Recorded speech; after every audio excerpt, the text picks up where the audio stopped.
مراسیل ہے نا، مراسیل یعنی مرسل روایات ہو، جس میں راوی صحابی کا یا کسی کا واسطہ چھوڑ کر ڈائریکٹ آپ علیہ السلام کی طرف اس کی نسبت کرتا ہے، اس کو مرسل وہ روایت وہ کہا جاتا ہے۔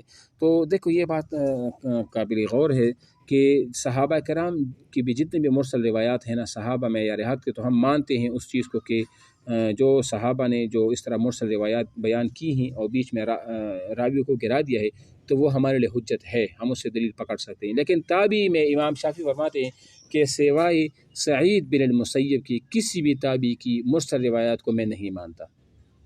سمجھ آ رہی ہے میری بات اب؟ اور ایک اور بات اس کو آپ نوٹ کر لیں کہ سید التابعین جو ہے نا، تابعین کا جو سردار ہے، تابعین کا جو سردار، لوگوں نے کسی نے حسن بصری کا نام، کسی نے کسی کے، لیکن جمہور کی نزدیک اور ویسے عام راجح قول کے مطابق سعید بن المسیب کو سید التابعین کہا جاتا ہے، تابعین کا سردار کہا جاتا ہے۔ ایک تو یہ یہاں پر، تو آج ہم نے کیا پڑھا؟ مرفوع حدیث قدسی کو پڑھا، پھر اس کے بعد ہم نے مرفوع کو پڑھا، مرفوع کی اقسام کو پڑھا، حدیث قدسی اور قرآن کے درمیان فرق کو پڑھا، اور اس طرح حدیث موقوف کو پڑھا، موقوف قولی، تقریری اور اس طرح عملی وہ بھی پڑھا، اور پھر ہم نے مقطوع حدیث کو پڑھا، اور مقطوع کے بعد ہم نے مقطوع قولی، مقطوع فعلی اور اس کا حکم وہ بھی پڑھ لیا، اور پھر میں نے سید التابعین والی بات اور مرسل کی وہ بھی کہہ دی۔ اس سے ریلیٹڈ ایک اور بات میں آپ کو بتا دوں کہ سب سے آخری صحابی وہ کون تھا اور سب سے آخری تابعی وہ کون تھا، یہ بھی اہم سوال، اس کو آپ لکھ لیں۔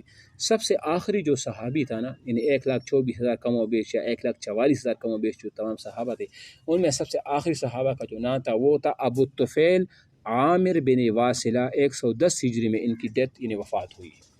یہ بات سمجھ آ رہی ہے نا؟ 110 ہجری میں سب سے آخر میں وفات پانے والا آخری صحابی 110 ہجری میں ابو الطفیل عامر بن واصلہ یہ فوت ہو گئے تھے۔ اور سب سے آخری جو تابعی تھا، تابعی وہ 181 یعنی 181 ہجری میں ان کی وفات ہوئی ہے، ان کا نام تھا حلف بن خلیفہ، حلف بن خلیفہ اس کا نام تھا، اور 181 ہجری میں ان کی وہ وفات وہ ہوئی ہے۔ ٹھیک ہے، تو یہ سبق یہاں تک ہم نے آج وہ پڑھ لیا۔ صفحہ نمبر 233 سے ہم انشاءاللہ کل پڑھیں گے المبحث الثانی انواع اخرى مشترک بین المقبول والمردود، اور یہ جو ہے نا یہ جو بحث ہے یہ انشاءاللہ ہم کل وہ پڑھیں گے، جس میں مسند ہوگا، متصل ہوتا ہے، اور زیادات الثقات ہے وغیرہ وغیرہ، یہ چیز جو ہے نا یہ ہم وہ پڑھیں گے۔ ٹھیک ہے، آپ اصول فقہ کی طرف آ جائیں۔